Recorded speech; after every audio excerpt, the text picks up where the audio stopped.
Hello, everyone, and welcome to this episode of the Friday Charge brought to you by EV Geek Studios. As always, I'm Sebastian. I am joined by the one and only Joel Spencer, and today, May 15th, 2026, we've got a lot to talk about. We're going to talk about supercharging queues. We're going to talk about Rivian and AI. We're going to talk about Cadillac. We're going to talk about Mazda. Anyway, we're going to talk about Mazda. that more. I'm already a little spicy on that one. But without further ado, let's plug in and get started.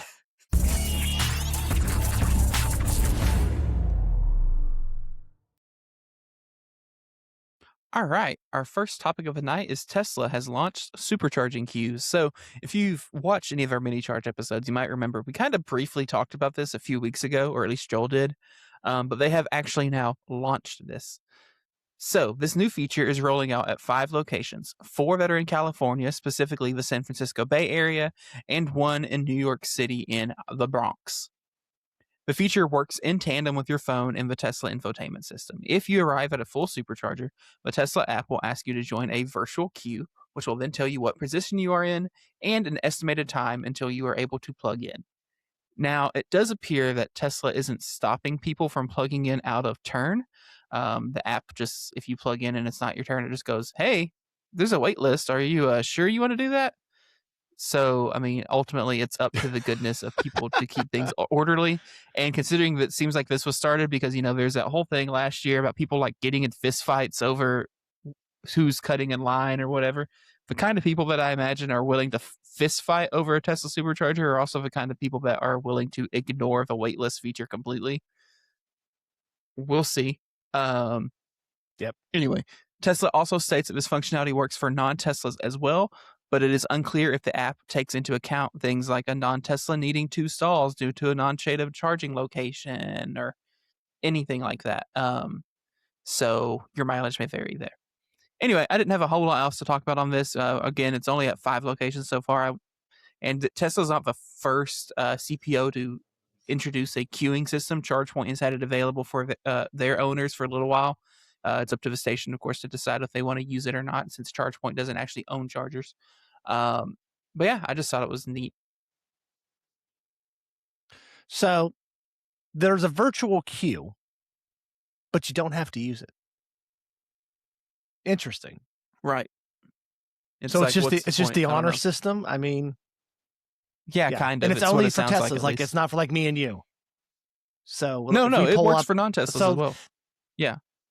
Oh, okay. Gotcha. That's what I was wondering. Like if we pull, but so here's the issue: is when we pull up to, and this is for me and my EV6. When I pull up to a Tesla charger, I guess I never pulled up with one that was full. I usually don't pull up my app until I've actually parked, got out, looked at what stall I'm in, and then pull out the app and say, oh, I'm at 1D. Let's play at 1D. Because sometimes it's hard to see the numbers when you're pulling in and stuff. But then again, if I was in a line, I may pull my phone out, or I just may not, because I guess now if they're only doing these at certain ones, you'd have to, if they don't roll it out all together, you have to figure out which stations have queues and which stations don't. So, I mean, it's going to be a little confusing at first. I like the premises. I love the idea of it, but I think it's going to be a little, as the kids would say, a little cray-cray at first. But it's a good idea. I mean, ultimately, Tesla says they're, Tesla says they're open to feedback. They're taking feedback. That's why they're doing such a slow, limited rollout of it for now.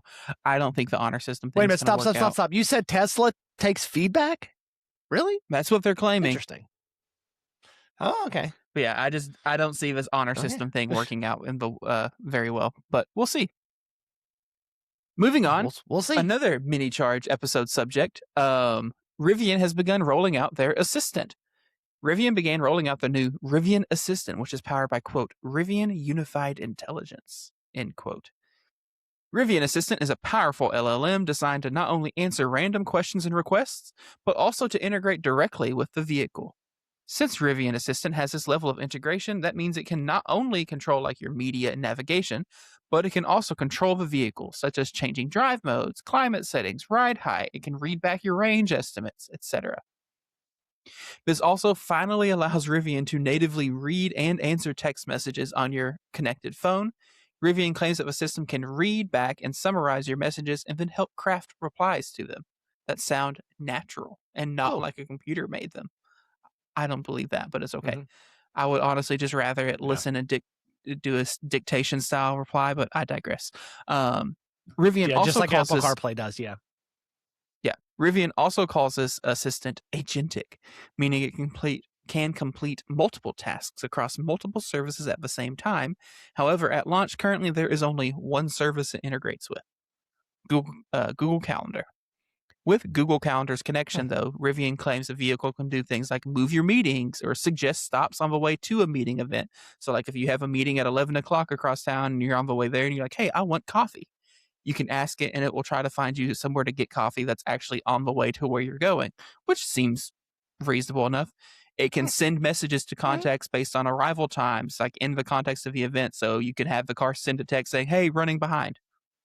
And it can tell, or like, hey, I'll be there, and the car will be able to use navigation to tell exactly when you're going to get there, which seems neat as well. To use Rivian Assistant, you do have to have their Rivian's Connect Plus service, which clocks in at $15 a month or $149 a year. All right, Joel. So you did a whole little mini charge episode about this. What did I miss, or what do you feel like I should point out? Actually, I think you pretty much nailed it all. What I want to make a comment about is, so if you haven't watched that video, the video is not just about Rivian Assist, but it's about how it compares to Grok. And really, and Grok really doesn't do those features in a Tesla, and we've heard people say in the comments, I ask the car to do something, it doesn't do it in a Tesla. So it's cool how this is kind of going in that way of being able to do stuff while you drive. So in the comments, I did see that someone posted on day one when it released, it would only, if you asked for it, it only would route to level 1 and level 2 chargers. But then by day 2, it had put in DC fast chargers. This is a cool one though, and I can't verify, but someone in our comments said it asked it to read its 8-year-old a story in the car. And it read him a story about an octopus trying to get on one of its 8 socks that it couldn't get on. And the kid fell asleep. No clue if that's true or not. That's what just someone posted. But if it can do stuff like that, I mean, that's really cool. I mean, we kind of figured at the beginning here it's going to be very limited with things like that with Google Calendar. I mean, Tesla does Google Calendar, but it really, when I had my test, all it did when I got in, it said, you have these meetings today. And Mm-hmm. that's really it. It would show me my calendar. It didn't interact with it. Didn't say, would you like to stop? Hey, you're running early. Do you want to stop and get coffee? Or you're running late. Now, that'd be cool if you're running late and it could just send an email to someone saying, when you want to know you're running late, or do you want me to text someone you're running Mm-hmm. late? And they could text someone and says running late. Now, that would be cool. But yeah, I'm curious to see how this evolves. Pricing wise, and I said this, a lot of people in the comments said they're not paying for another subscription. Guess what? Our whole lives are subscriptions now. You have a TV and you can't do anything with it without a subscription. So, but $14.99 a month, I don't think is that bad. I mean, we were paying $9.99 a month for Tesla for premium connectivity. So, I mean, $14.99 a month is not too bad. But yeah, I'm anxious to see. I think it's gonna be really cool in the R2s once it rolls out. I think we're gonna see a lot more advanced features when the R2 rolls out. Yeah, but if you want to see a video comparing the two, go ahead and check that out. We released a couple days ago. Yeah. Moving on, Cadillac has passed an EV sales milestone. Cadillac has announced that they have officially sold 100,000 EVs. However, what Cadillac seems to be even more excited about is that where those customers are coming from. Apparently, 75% of those that have purchased a new Cadillac electric vehicle are also brand new to the brand. Of the 100,000 EVs sold, almost half of them were sold in 2025 alone. Cadillac moved just over 49,000 EVs last year. So I don't have that many other notes on this. I just thought it was cool to see a U.S. automaker that has reached the 100,000 sale mark. And I thought it was neat that 75% of these people have never owned a Cadillac before. So yeah. Yeah, that kind of surprised me because I thought these would be your traditional Cadillac owners moving into a Cadillac. So I will say something this, and I don't know if all Cadillac dealerships do it, but I think our Cadillac dealership is smart. They use a lot of their optics and lyrics as loaners. So, and I like that idea. One, they don't have to fill the car up with gas. And two, it allows people who are dropping off maybe a non-EV to experience an EV for 2, 3, 4 days. So I just think that's a cool idea. If you want people to get into EVs, have them be on your loaner fleet. I think almost every optic at our dealership, isn't it? Almost every optic's a loaner car. Something I believe like that, yeah. so, almost. But Yeah, but I think that's just a cool idea, and I think maybe that's helping them, these non-EVs, these non-Cadillac owners, or these Cadillac owners, even the Cadillac owners, get into one of these Cadillacs, because when they go there, they get to get one as a loaner. So yeah, I mean, it's pretty cool. I mean, you could see the big jump here from around 2025 to 2026. You can see that kind of, it's kind of leveled out a little, but I mean, it's still, I mean, they're still doing good. I mean, I see probably, that's one of the EVs I see on the road most here in Central Arkansas, are either Optics or Lyrics, surprisingly. All right. That's all I It's got. time for me to get on my soapbox. You ready? Yeah, let's do it. Are you ready for me to get on my soapbox? All right. Mazda delays its EV for at least 2 years. So in a report published this week by Automotive News, it's being said that Mazda has delayed its new EV program by 2 years. Mazda was expected to release their new EV model in 2027. However, they have since pushed that back to 2029. But I don't care about that. Let's not talk about that. Here's what we're going to talk about. You may have noticed, or you might not if you're just listening and not watching, but I put the word delays in air quotes just now. That's because, they didn't delay anything.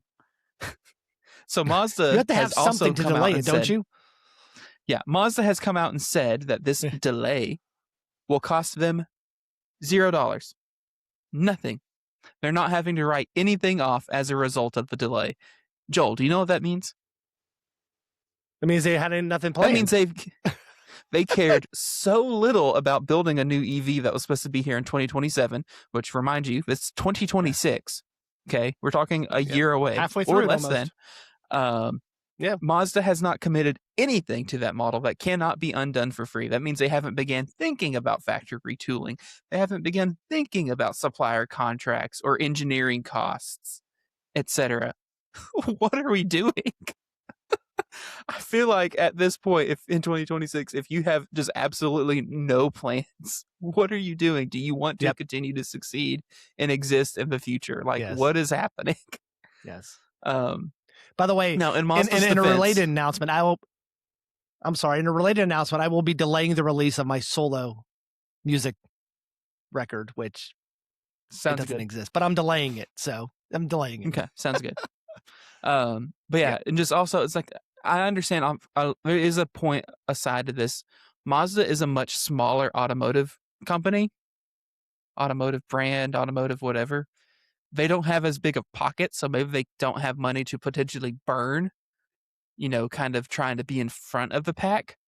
But I feel like we've reached the point now where if you're not in the pack, at least at this point, I don't think you can ever catch up, right? It doesn't seem possible. It's gonna be tough. And I know everyone's like, well, in the US, you're not buying EVs, you're not whatever. It's like, this is a global market. Like, all of these automakers are global automakers. Like, and in China, Mazda sells EVs. Of course, that's because in China, they have a partnership. They're required to have a partnership with a Chinese company and all that jazz. But they do have electric vehicles in China. But just what about the rest of Europe? What about anywhere else? The biggest market in the world. Yep. Yeah, it's dumb. Anyway, I mean, and honestly, when I think about Mazda, when I look at the Mazdas on the road, I haven't seen much of an evolution of their cars in the last 5 or 6 years. I mean, my son's 2024 Mazda 3 looks like the 2018 Mazda 3, interior wise and all that. I mean, I don't see them even on their gas vehicles being super innovative. Now, I know they're going to say the whole thing about Toyota. Well, Toyota at least had an EV to start with. They at least had a compliance car out there, and they've been doing hybrids for years. But Toyota has a lot deeper pockets than Mazda does. So a lot deeper pockets that they can go into and speed things up real quick. So, I mean, it just doesn't make sense. And this is also anything that wasn't there. Just a reminder, Mazda had an EV in the US that they released. When did they release that? Hold on one sec. It was the one that had about 100 miles of range. 30. 60 MX. Yep. Yeah. So they released it for, what year is this? 23. I hate the internet. 23 or 24. I'm guessing. That's what we're on. So it was available for 2022 and 2023 model years in the United States. It had less than 100 miles of range. It had a 35.5 kilowatt hour battery pack. And 40 kilowatt glorified DC hybrid. fast charging. Essentially, yes. Um, Yes. and It so was a it's like they compliance haven't car for ever California, tried. basically. They just haven't tried. You know what I mean? At this point. Ugh. What are we I doing? mean, What's going on? what are we doing? What's going on here? Okay. I don't know. Mazda, I don't know. Get your act together. Come on now. It's 2026. Everyone has EVs. Let's do it. We've had startups Let me take a drink. build EVs in the amount of time. Take a drink, Let me Sebastian. take a We don't drink need and to let's get go you to a all much happier verklempt subject. over there. Let's go to a much The happier buzz is topic. I back, like that idea. baby. The buzz is back. After a brief absence, Volkswagen has announced the return of the ID.Buzz for the 2027 model year. For 2027, Volkswagen is bringing several improvements to their bus, but there's notably a few things missing from the announcement. We'll talk about those here in a second, but let's just talk about the new stuff. The ID.Buzz is now going to be available in 4 trim levels, and the newest trim level is the Tourer variant. The Tourer will offer a fold-out mattress, blinds, window vents in the front, heck yeah, and an outdoor set of tables and chairs. The 2027 ID.Buzz moves to Volkswagen's newest software stack, and it gains one pedal driving. Thank you, Volkswagen. Finally. Hell yeah. The new the new software also features ChatGPT built in because sure, why not, I guess. The ID.Buzz is also getting improvements in the ADAS department. It now features the ability to do automatic lane changes. Nice. Volkswagen expects the 2027 model year to begin arriving at dealers this fall. But here's what they've not mentioned yet. So there's a few things. We're going to start with, they haven't talked about battery size yet. So unless Volkswagen has made the car more efficient or added a bigger battery for 2027, it's probably still going to have an incredibly low range figure for the and as we know, it was not great to begin with. It's what, 240 miles? If you're lucky. Yep. And if it's still going to be 240 miles, that makes the second question really important. They haven't announced any pricing for the 2027 model year. Mm-hmm. If the 2027 model year is the same price as the 2025 model year and has the same limited range, we're just going to be skipping a model year again. Like, they're just going to build all of these. They're going to sit on dealer lots again for a whole year. And they're going to eventually be, deep discounts sold at a loss and call it a day. I finally saw that lime green Buzz that our Volkswagen dealership had on the interstate the other day. Someone finally Did bought it it. Have an actual tag on it or some thing with it? It's It right, had it's an right actual behind me. tag See on it. I am pointing it. It's right It behind had me an here on my actual shelf. My little tag on it. It had an actual tag on it, and it was still lime green. Oh, God. I mean, it wasn't even a really good wrap job. I mean, it really wasn't. Left they didn't do a great job. It wasn't. It was like, I need you to wrap this in like 24 hours ago. And they're like, all right, let's wrap it. So, yeah, I mean, yeah, Anyway. you mentioned the two biggest concerns, battery size and range. That's the two biggest concerns. I mean, when we reviewed the Buzz, we liked everything about it except for battery size and range.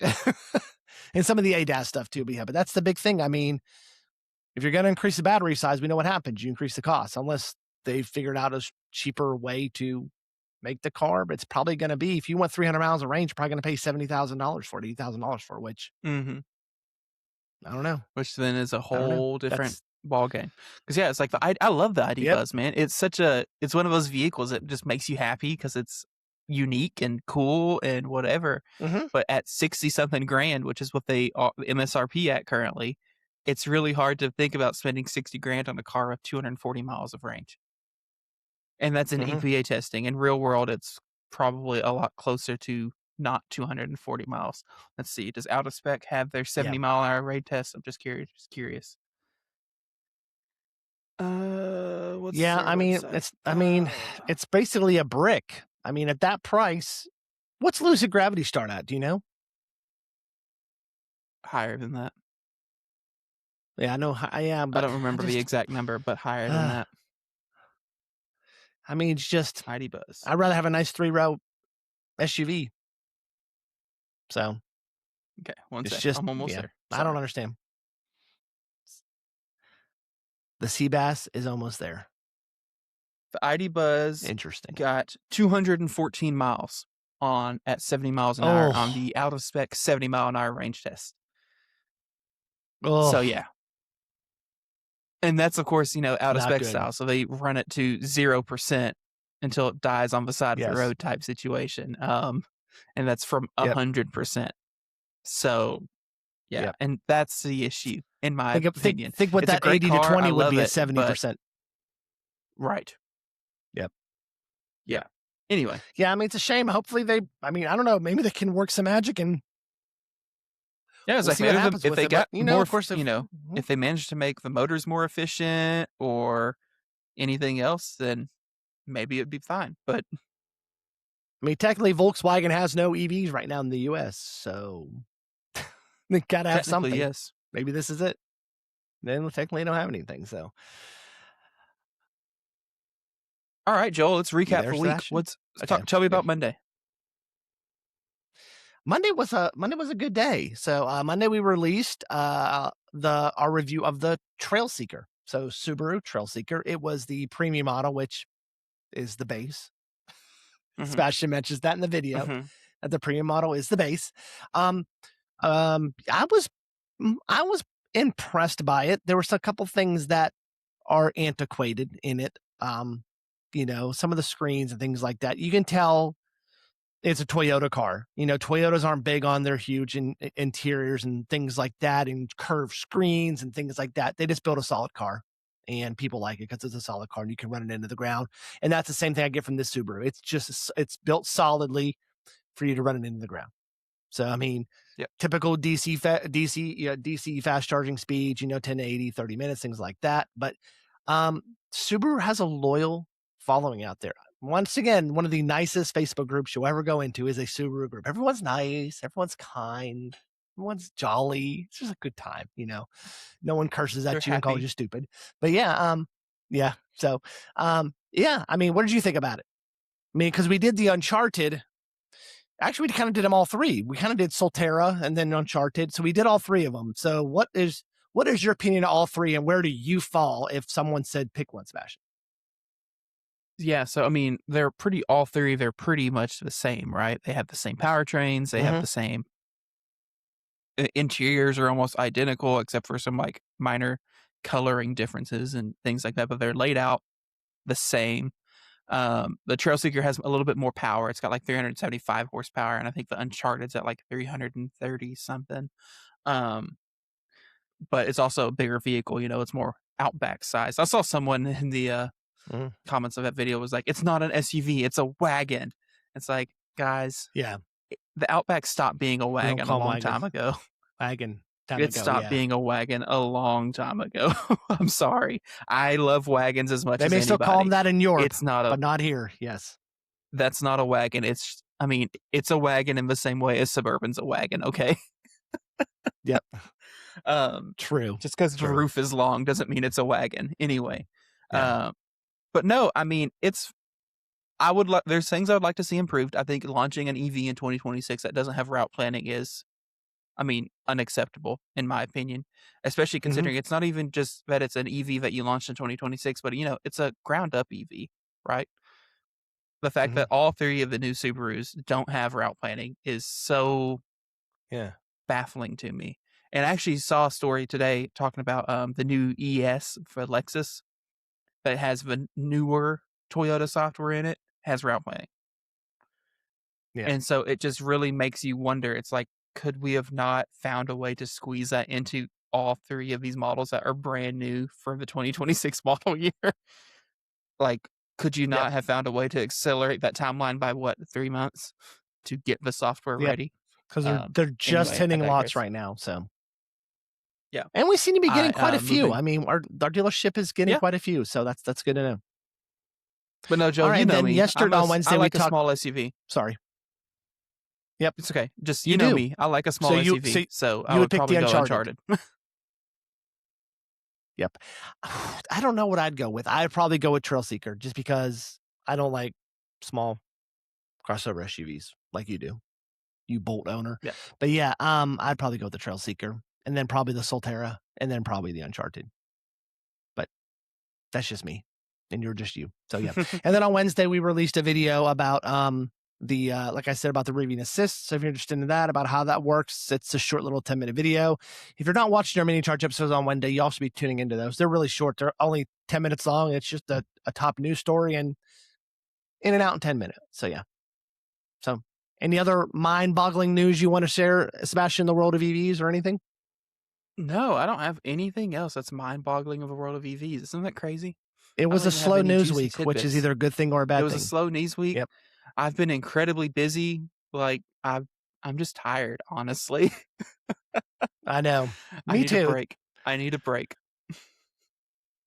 We're in professions where this is a busy time of year for us with everything Yeah, trying May to is wrap the up for the end terrible of the time school of year year. to be So working in education. yes, it's brutal. I think this week I was in And meetings so, every day. So yeah. And on that juicy tidbit of knowledge, that's a wrap for today's episode. Thank you all for plugging into the Friday Charge. If you enjoyed today's episode, don't forget to like and subscribe on YouTube. And if you're listening on Spotify or Apple Podcasts, tap that follow button and leave us a quick rating. It really helps the show grow. So long, everyone, and we will see you on the next episode of the Friday Charge.